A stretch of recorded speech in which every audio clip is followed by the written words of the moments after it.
Un acuerdo de alto el fuego aún es posible entre Israel y Hamás, según el secretario de Estado estadounidense Antony Blinken.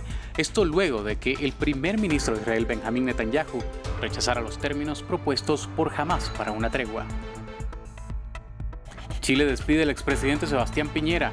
El féretro fue recibido por una multitud en la antigua sede del Congreso, en Santiago, donde es velado. Piñera murió a los 74 años en un accidente en helicóptero. El expresidente de Panamá, Ricardo Martinelli, recibió asilo político de Nicaragua. Martinelli fue condenado a más de 10 años de prisión y a pagar más de $19 millones por blanqueo de capitales.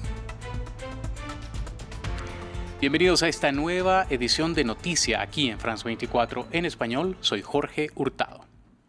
El secretario de Estado de Estados Unidos, Antony Blinken, aseguró que todavía es posible alcanzar un acuerdo de alto el fuego entre Israel y Hamás. Esto luego de que Israel rechazara una contraoferta de alto el fuego del grupo islamista. El primer ministro israelí Benjamín Netanyahu renovó su promesa de destruir a Hamás, mientras los ataques siguen en el sur de Gaza. Marta Moya nos amplía. El alto el fuego que aparentemente por ahora no será. Sin verbalizar un no explícito a la tregua con el grupo islamista Hamás, el primer ministro israelí Benjamín Netanyahu afirmó con rotundidad que el único camino posible en Gaza es proseguir con la campaña militar hasta la victoria total.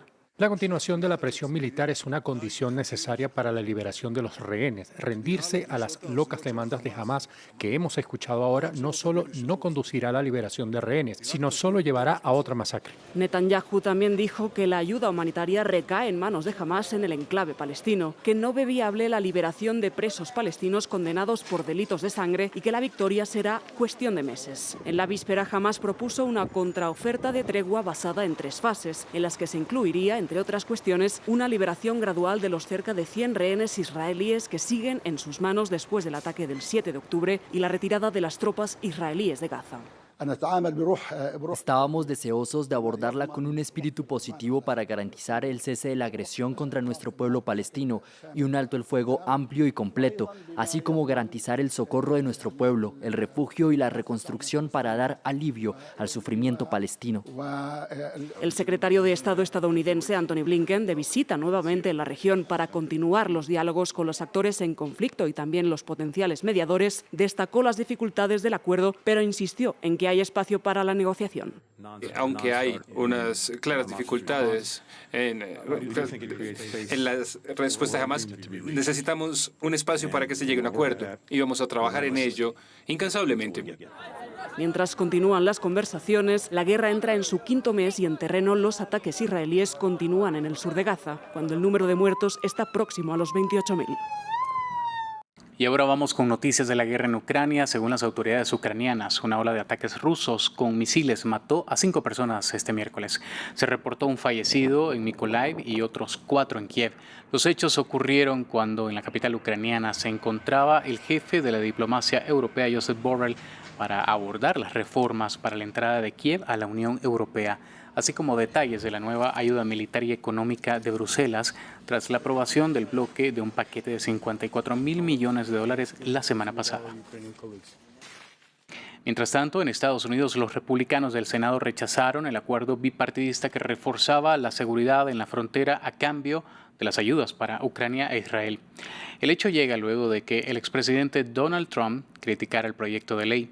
El acuerdo fronterizo bloqueado buscaba implementar límites estrictos a lo largo de la frontera sur de Estados Unidos a cambio de desembolsar más de $60.000 millones para Ucrania y unos $14.000 millones para Israel.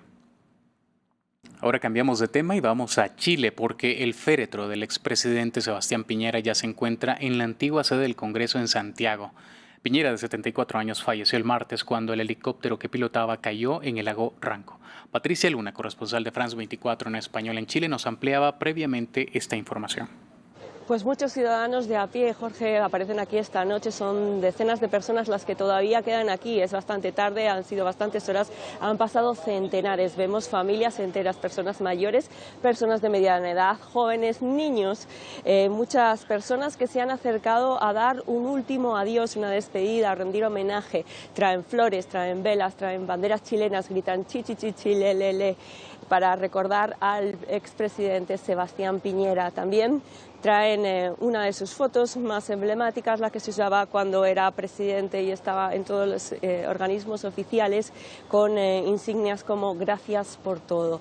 Este es el ambiente que se vive, un ambiente de conmoción todavía, de tristeza también, de despedida, de rendir homenaje a una figura clave de la derecha chilena, el primer presidente de la derecha que llegó al poder en el retorno de la democracia.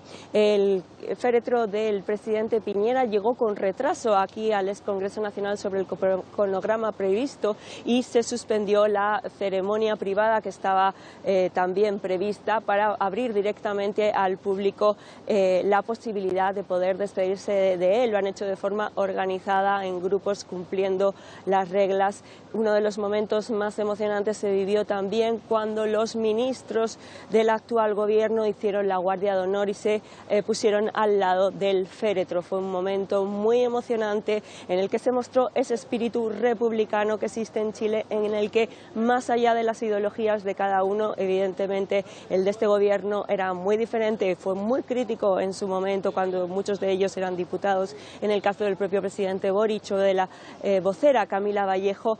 Igual en ese momento rinden homenaje a lo que fue una gran figura de Estado, con este que es un funeral de Estado, un duelo nacional de 3 días. También han pasado muchos de los ex colaboradores del presidente Piñera, muchas personas del mundo empresarial, muchos de sus ministros en los medios dando declaraciones, hablando sobre su espíritu, hablando sobre que los había convocado hace poco a todos ellos para poder traspasar información sobre la gestión de desastres en relación a los incendios que habían ocurrido en la región de Valparaíso. Al actual mandatario Gabriel Boric siempre fue un hombre preocupado por el bien de la nación, un hombre con espíritu democrático, eso es lo que rescatan mucho de ellos. Uno de los momentos más emotivos también fue cuando, al recibir el féretro en el aeropuerto de Santiago, el presidente Gabriel Boric se fundió en un abrazo con su viuda en un momento muy emotivo. Nicaragua otorgó asilo al expresidente de Panamá, Ricardo Martinelli. Martinelli fue condenado a más de 10 años de prisión y al pago de una multa de más de $19 millones por blanqueo de capitales en su país. El también aspirante a la reelección se refugió en la embajada nicaragüense en Ciudad de Panamá. Desde allí nos informó nuestro corresponsal en Ciudad de Panamá, Óscar Zulbarán.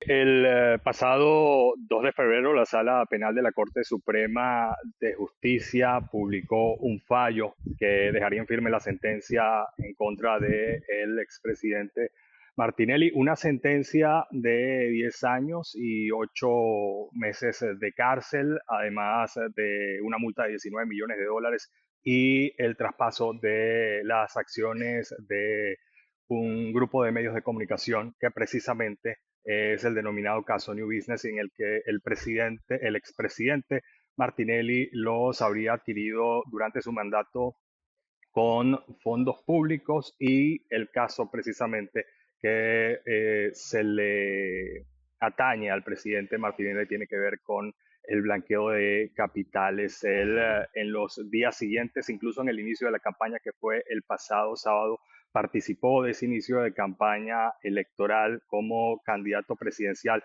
y ha estado denunciando a partir de ese momento la violación de sus derechos políticos. Ha dicho que esto ha sido una persecución política y que está en riesgo su vida. Es precisamente lo que lo trae a la embajada, o el argumento que él da y por el que viene a la embajada de Nicaragua en Panamá. La Cancillería de Nicaragua emitió un comunicado en el que informaba la presencia del expresidente y en el que aceptaban el asilo. Además, comunicaba a la Cancillería panameña no solo este hecho, sino que también solicitaba el salvoconducto del expresidente para que pueda salir hacia territorio nicaragüense. Hasta aquí con las noticias, pero los invitamos a que continúen con más de la programación regular de France 24 en español.